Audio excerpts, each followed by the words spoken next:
त्रिपुरा के पूर्व मुख्यमंत्री आदरणीय विपल देव जी, भारतीय जनता पार्टी के प्रदेश अध्यक्ष माननीय धनखड़ साहब,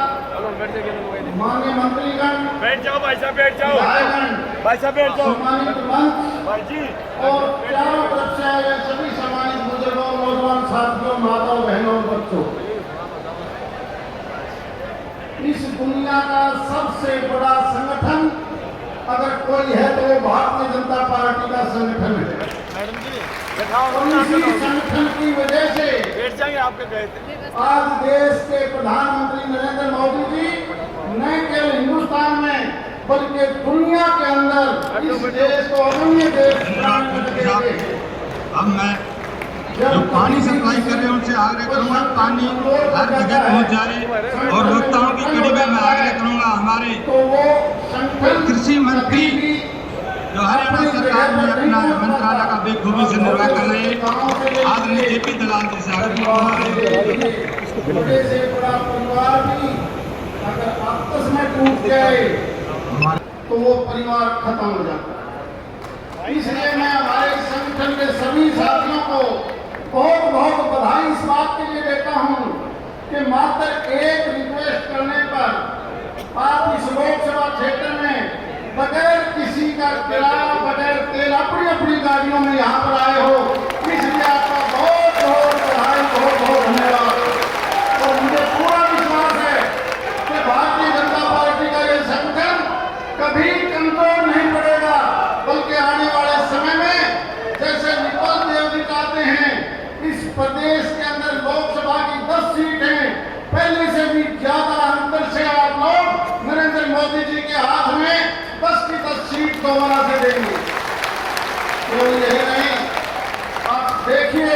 दुनिया दो महाशक्तियों में बटी हुई थी, एक अमेरिका जिसकी तरफ ज्यादातर यूरोप के देश लगे हुए हैं, और दूसरी तरफ रशिया और चाइना। और जब दोनों महाशक्तियों में एक दूसरे के ऊपर प्रतिबंध लगा दिया हो, एक दूसरे को देखकर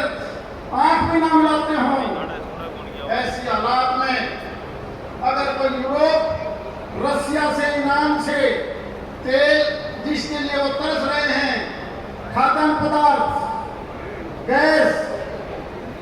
सबके लिए वो किसी दूसरी ताकत से नहीं ले सकते। अमेरिका जब आंख दिखाता है तो वो तो रशिया या ईरान से दूसरे देशों से अगर इनको कोई मांग करता है तो रशिया हरियाणा प्रदेश के प्रदेश अध्यक्ष भाई ओम प्रकाश धनखड़ जी,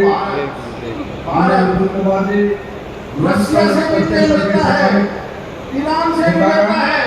इस लोकसभा क्षेत्र से सभी बहनों भाइयों सबसे पहले मैं बात करूंगा पाकिस्तान जैसा देश आप टीवी देखते हैं,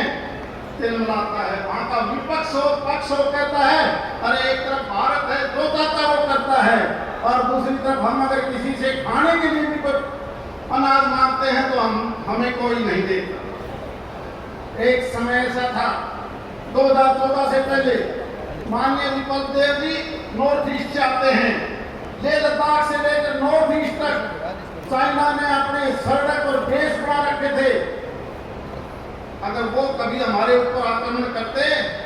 तो हमें 7 दिन लगते नीचे से ऊपर जाने में, और इस 2014 से लेकर अब तक ऐसी सड़कें बढ़ा दी और इस प्रकार से देश बना लिए कि आज चाइना भी हमारी तरफ देख नहीं सकता। केवल यही नहीं, जिस प्रकार से एग्रीकल्चर सेक्टर में, दूसरे मामलों में भारत के प्रधानमंत्री जी ने न केवल एमएसपी को बढ़ाया है, ठीक है रहे थे दलाल साहब, मुझे याद है 2001 के अंदर जब हम रैलियां करते थे मात्र 230 रुपए क्विंटल था बाजरे का भाव, और आज 10 गुने से ज्यादा बढ़ गया, 2500 रुपए क्विंटल, 2500 रुपए क्विंटल। कांग्रेस वाले क्या कहते हैं कि हमने 70,000 करोड़ रुपया किसान का कर्जा माफ किया सारी उम्र में, 70 साल में, और इस नरेंद्र मोदी का कहकर एक नियम बना दिया, आई साल 72,000 करोड़ रुपए किसान के खाते में आ रहा है, आए। और इस प्रकार से एक एक चीज का अगर आप नजर मारोगे, एक एक चीज सुनामी आया तब देश में 2-2.5 लाख आदमी मारे गए और कुछ करना नहीं था। नरेंद्र मोदी जी एक ऐसे सैटेलाइट लेके आए जब इंडोनेशिया में अंडमान निकोबार में और उसके 7 दिन के बाद मद्रास से जब वो टकराया तो 2 लाख से ज्यादा आदमी मारे गए। और दूसरी तरफ नरेंद्र मोदी जी का कमाल देखिए, ऐसे ऐसे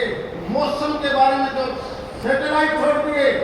पहले बताते थे कि 10 दिन बाद से तो यह बारिश गुजरात में होगी और उसके ज्ञान में राजस्थान में आ जाएगी। सही मौके के ऊपर बताऊं कि एक भी आदमी मरा हो। इसकी सोच देखिए प्रधानमंत्री की। जिस बिजली के बारे में आपको भी पता है, प्रधानमंत्री जी ने सपना लिया कि मैं कोयले से डीजल से आने वाले समय में कोई बिजली पैदा नहीं होगी, एक समय आएगा सिर्फ सौर ऊर्जा से